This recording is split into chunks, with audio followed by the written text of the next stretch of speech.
물으시되 너희는 그리스도에 대하여 어떻게 생각하느냐?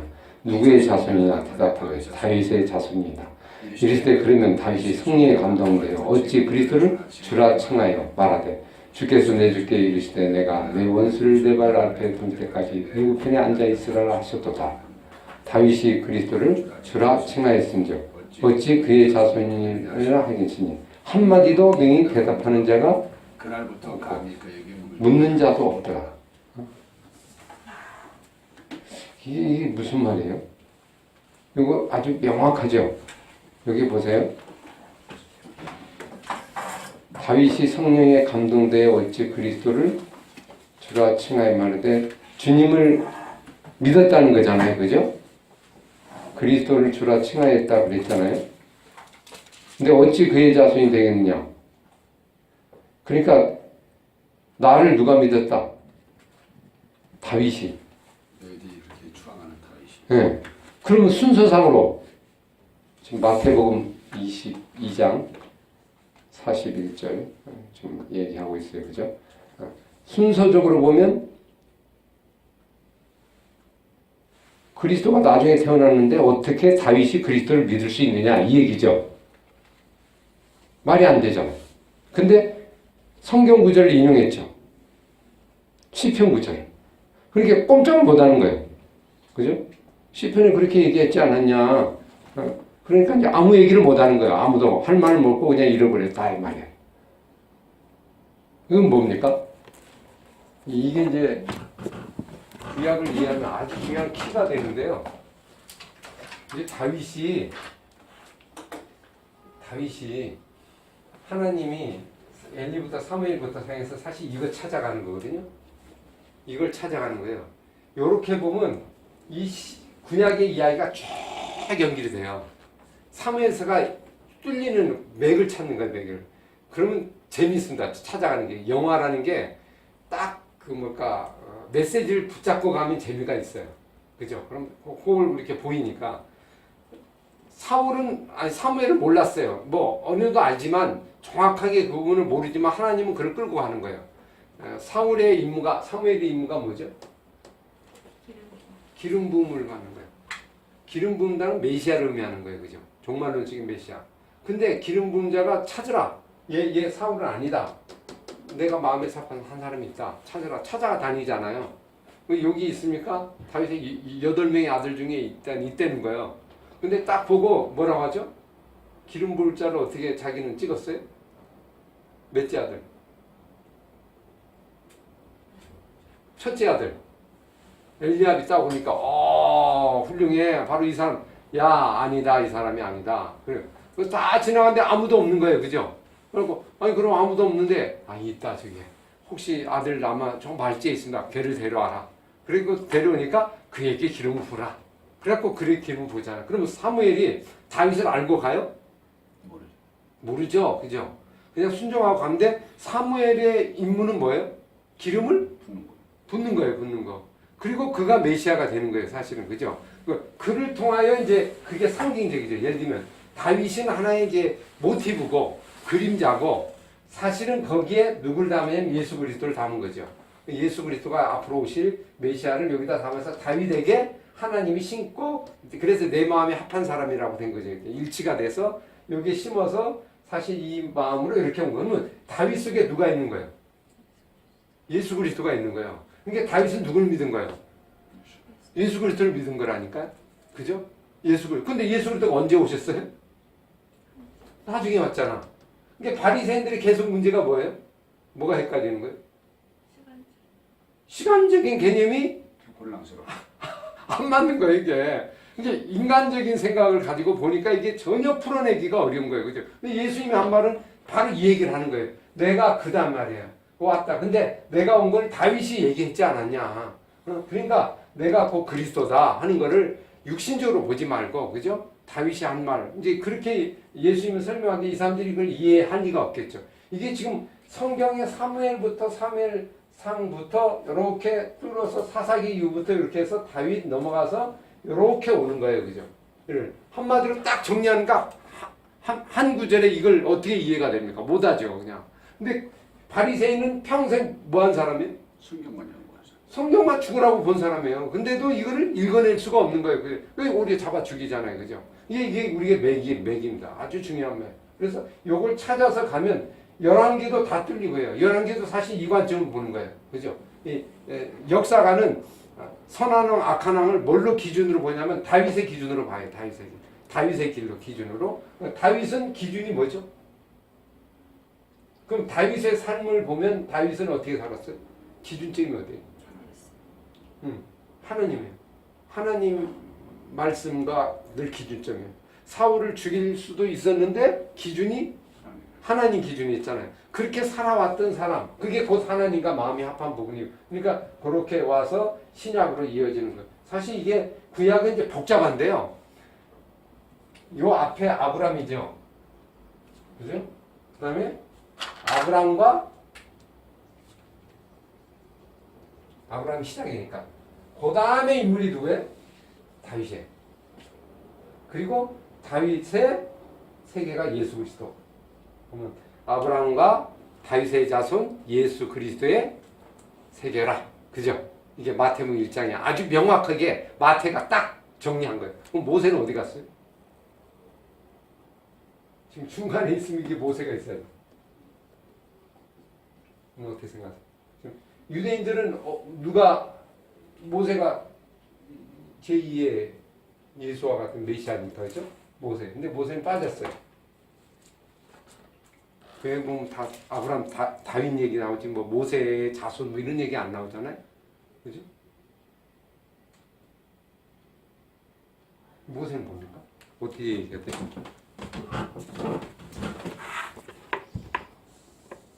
모세가 뭐의 상징이죠? 모세는 뭐의 상징이에요? 신의 상징이잖아요. 구약 율법. 율법, 그죠? 요거 상징이에요. 그래서 모세는 이제 이런 흐름으로 보면 모세는 절대로요. 뭐 본인이 뭐 이렇게 뭐 반석에 불을 한번 쳐서 못 갔다 이게 아니고 이렇게 보면 안 돼요. 이렇게 보면 성경이 열리지가 않아요. 왜냐면 오해가 생겨요. 그죠? 조금 하나 치다고 안 간다면 누가 못 들어가 있냐? 그냥 다 못 들어가는 거지. 그럼 말이야. 그러면 이게 이제 편협하게 역사의 관점을 못 보는 거예요. 이렇게. 개인의 관점을 보는 거예요. 어떻게 보면요. 모세는 가나안에 들어가야 돼? 못 들어가야 돼요? 못 들어가요. 못 들어가도록 예비된 사람이에요. 사실은. 왜 그래요? 뭐의 대표자예요? 율법. 율법의 대표자이기 때문에. 율법의 상징적인 인물이라니까요. 얘는 어떻게 해야 돼요? 광야에서 어떻게 해야 돼요? 죽어야 된다니까. 살아나면 안 되는 존재예요, 이거는. 죽음으로써 말하는 거예요, 죽음으로써. 그죠? 죽고 얘기하는 거예요, 죽고. 그게 모세의 어떤 의미야. 그러니까 사실은 우리 이야기 속에 그냥 괜히 잘못되어 있지만 큰 흐름 속에서 이 내러티브 구조 속에서는 한 사람이 죽고, 그죠? 이게 모세가 안 죽으면 율법도 안 죽는 거잖아요, 거기에서. 광야에서 같이 죽는 거예요. 근데 죽는다고 하는 건 뭘 의미하는 거예요? 그래서 사실 모세는 등장을 안 하는 거예요, 잘. 모세가 등장을 해버리면 문제가 생겨버려요. 전체 메시지에 문제가 생겨요. 중요한 인물임에도 불구하고, 그죠? 토라의 가장 중요한 인물임에도 불구하고 모세가 신약 같은 데는 등장이 잘 안 돼요. 인물 속에 들어오지를 않단 말이에요. 족보에도 그렇고 마도 그렇고 오히려 다윗이 부각이 되고, 그죠? 아브라함은 시작이니까 부각이 되고, 그럼 다윗이 부각이 된다. 그럼 유대인들은 누가 중요해? 모세. 요거는 그냥 정치적인 왕으로만 이해했는데 예수님은 정치적인 왕으로 이해한 게 이게 메시아의 어떤 표상으로 이해를 했고, 얘들은 정치적인 걸로 이해를 했고, 그리고 그 다음에 오히려 모세를 이제 이렇게 높였다고요. 이게 모세를 계속 지금도 높이고 있잖아요. 지금도 토라의 부분에 가고. 그런 게 뭐를 벗어나지 못한 거야, 아직도. 광야를. 그렇죠? 이 율법과 이 속에서 벗어나지 못한 거예요. 지금도 여전히 매여 있는 거야, 이렇게 매여갖고. 짐을 지고 가는 거야, 이렇게. 수고하고 무거운 짐 자들아. 그러니까 사실은 뭘 해야 돼? 죽어야 되는 거예요. 모세는 죽기 위해서 온 거예요. 그래서 같이 광야에서 죽어야 맞는 거예요. 메시지적으로 보면. 그죠? 그가 살아서 가버리면 메시지가 전체가 어떻게 돼요? 흐름이 이게 깨져버리죠. 그죠? 메시지가 약해져 버리잖아요. 그게 모세는 죽음으로써 말하는 거야. 뭐 죽었다고 해서 멸망에 갔다. 그게 아니고요. 죽음으로써 내 역할을 감당한 거고, 내 모습을 내은 거고, 그래서 그는 그냥 느보산에서 그냥 죽게 되면서 그 전 세대와 함께 모두 주고 그 다음 세대가 이제 이렇게 넘어가는 거다 이렇게 보여. 그건 이제 오늘 우리에게 영적 의미는 뭐예요? 이제 이 좀 구약과 또 신약을 보는 거예요. 아주 중요한 얘기인데 요 가지가 이렇게 되면 이제 요 부분이 여기 이제 토라 모세오경이잖아요. 모세. 그다음에 이쪽에는 이제 사무엘 시대가 열리는 거예요. 사무엘 시대 와서 여기 이제 다윗의 시대. 그죠? 나머지 꺾어지는 부분이니까 여기 이렇게 올라가고 이 부분에 그럼 모세. 그럼 어떻게 돼? 아브람, 모세, 다윗, 그리스도 그렇게 되죠. 그러면 여기서 딱 끊어져요 이렇게. 어떻게 끊어져요? 이 부분이 뭐 이 부분이? 이 구약 갖고 신약을 지금 보는 겁니다. 한번. 요게요. 요게 이제 요게 율법이잖아요. 우리가 그냥 이야기 쉽게 뭐 같이 포함이 돼 있지만 요게 이제 복음. 다윗이 그리스도를 믿었으니까 복음이단 말이에요. 그죠? 복음. 그러면 율법의 역할은 뭐예요? 죽이는 거예요. 죽음. 복음은 살림, 생명. 그러니까 사실은 이게 있어야 이렇게 보면 뭐가 되냐면 이게 십자가가 돼요. 그래서 이전에 이 부분은 죽고 사람은 죽고 그 다음에 뭐예요? 살아나는 거예요. 그죠? 은혜로 살아나는 거예요. 네, 다윗은 이걸 경험해요. 죽고 살아나는 걸 경험해요. 그죠? 본인이. 그래서 철저히 죽잖아요. 이 바세바 사건을 통하여 완전히 죽고 후세대가 완전히 살아나서 그 모습을 그대로 보이면서 그러니까 모세는 이 역할을 하는 거고 다윗의 부분에는 이 역할을 하는 거예요. 그죠? 근데 이것이 어느 때 이루어져? 그리스도를 통해서 완전하게 이루어지는 하나의 예비적인 부분이죠. 그러니까 이미 그리스도는 이때 물론 이 안에도 있죠. 있지만 본격적으로 복음의 사건이 등장한 것은 바로 이제 이 부분에 만약 여기에 등장해 버리면 율법에 대한 부분이 약화되잖아요. 그죠? 그러니까 있지만은 이쪽에 강조를 하는 거고, 그죠? 이 속에 이 복음이 들어서 다윗이 그리스도를 믿었다 이렇게 보고 다윗이 예수를 믿는 거죠. 이렇게. 그리고 물론 아브라함부터도 믿었지만 나왔지만 큰 구도는 이렇게 간다. 그러니까 구약 안에 이미 성경 전체가 들어 있는 거다. 그래 이 다윗을 통해서 이걸 보지 못하면 우리가 이제 역사를 이해하는데 아주 혼란이 있게. 그래서 구약의 후반부에 중요한 건 전반부는 모세, 그죠? 그다음에 사무엘상부터 역사의 마지막까지 흐름은 다윗. 그리고 이 두 개의 구도를 가지고 이 스토리를 진행해 나가면 아마 확고하게 우리 성경을 맥을 잡는다고 하잖아요. 맥을 확 잡는다. 이 복잡한 걸 어떻게 잡을까? 그럼 양축을 딱 잡으면 토라하고 그 죽음, 십자가의 죽음과 생명, 살아난. 이게 다윗은 그래서 전부 생애가 뭡니까? 이제 이런 관점으로 다윗을 보면 보이는 게 다윗은요 전적인 은혜입니다. 맞죠? 다윗은요 한 게 없어요. 뭐 자기 자랑 별로 없어요. 다윗 보세요, 그죠? 우리가 막 때려서 그래 전적 은혜 모든. 그래서 시편은 다 뭐예요? 은혜.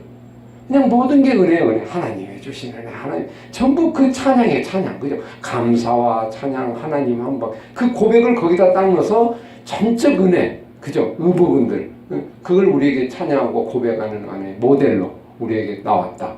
이제 이런 걸 이해하게 되면 이제 신약에서 상당히 좀 쉬워지는데 구약을 이제 이런 관점을 잘 못 보면 막 복잡한 곳에서 핵심을 못 잡으니까, 그죠? 왔다 갔다 이게 성경을 해석할 때 이제 이런 걸 알면 어떻게 됩니까? 해석이 쉬워지게 되죠. 왜냐면 이렇게 관점이 딱 잡히니까 이거는 제가 얘기하는 게 아니고 성경이 얘기하는 거예요. 그런 거 그대로 얘기하는 거예요. 아까 마태복음이 족보에서 얘기하듯이 나오는 거다. 그래서 오늘 사무엘상은 이제 흐름이 기름 부음을 받은 자를 향해서 가고 있어요. 응? 그렇게 보시면 돼요. 그래서 나중에 보시면 알지만 사무엘상의 그 하 부분에 기름 부음 다 받은 자가 나중에 이제 죽잖아요. 죽는 장면이 기름 부음 받은 자가 결국은 죽는 자예요. 그죠? 죽는데 저 율법으로 죽는 모세는 율법에 의해서 죽었고 자기의 잘못에 의해서 죽은 거고, 예수 그리스도는 자기의 잘못에 대해 죽는 게 아니고 누구의 잘못으로? 우리의 잘못에 대해서 희생으로 대속해서 죽는 것이 달라요. 그죠? 응? 그래서 대속해서 죽는 그 장소를 하나님이 이미 예견해 놨어요. 그게 뭐예요? 아브라함 때 이미 예견해 놨죠. 미리 모리아산에. 모리아산에다가 솔로몬 다윗이 성전을 건축하죠. 근데 성전 건축이 솔로몬 때 어디다 건축해요? 바로 모리아산에서 건축해요. 그죠? 예루살렘 성전을 세운다고. 그럼 예루살렘 성전을 세웠다는 얘기는 뭐예요? 이게 이제 큰 구도를 보면 우리 이제 성경을 아니까 결국 이 성전에서 누군가가 죽는다는 걸 의미하는 거예요. 죽는다는 걸 의미하는 거예요. 아주 놀라운 메시지예요. 이제 성전이 뭐죠? 성전이 죽이는 장소예요. 성전이 뭐죠? 성전. 맨날 제사 지내는 거잖아. 날마다 와서 죽는 거잖아요. 근데 성전은 죽는 장소예요. 죽는 장소. 뭐 죽으러 오는 거잖아요. 오는데 그게 예수님이 오는 걸 미리 예루살렘 성전에 그 장소를 만들어서 거기다 성전을 미리 길게 보고 생겼는데 이 성전이 몰랐죠. 사람들이. 그죠? 그걸 이제 알아낸 사람들이 선지자들인데 예레미야나 이런 사람들이 이런 성전 필요 없다. 그리고 나중에 그 성전에 예수님이 마태복음에 오셔서 뭐 했어요? 이 성전은 헐라 그러면서 내가 3일 만에 다시 세운다 그래서 당신이 거기서 죽으시잖아요. 그리고 당신이 그 성전을 새롭게 건축을 하잖아요. 그죠? 그리고 그 속에 예루살렘에 또 뭐가 와요? 성령이 오시잖아요.